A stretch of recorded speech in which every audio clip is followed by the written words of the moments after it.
Mom, please don't die. The doctor said 3 million for treatment. Hold on till I get the money. Veronica cried out.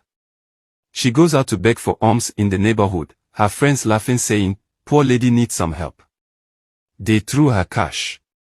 She collected it sadly. One fateful day while walking as usual at the farm, her hoe hit something buried hard as a rock. It was shiny. She dug it up and it was gold. She took it and her life changed for good. She took the heap of gold and sold it and took the money to the hospital. On getting there, her mom is already dead. The death changed her character. Veronica, the nice lady, became arrogant and rude. She became a rich businesswoman who owned a big supermarket called Veronica's Mart. Everyone in the neighborhood knew her because of how rude and proud she was. Veronica believed that money made her better than everyone else.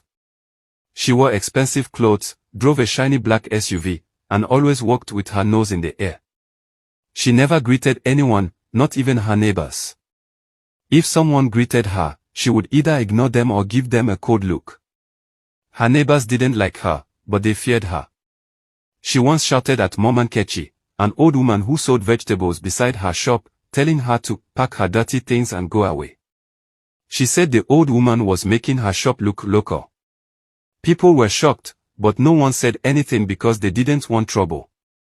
But if you asked anyone in her neighborhood about her, they would all say the same thing. That woman is too proud. The queen of cold looks. If children played near her gate, she would come out and shout saying, will you people go and play in your father's compound? Must you scatter sand here? She once told a neighbor's son, you look like a street boy. Go and tell your mother to buy you better clothes. People avoided her. Even the Okada riders refused to park near her gate. She had insulted one of them for leaving his smelly bike too close to her fence. One day, the residents of Umuma Street decided to hold a meeting to discuss the poor drainage system. Everyone was invited. Veronica was the only one who refused to attend.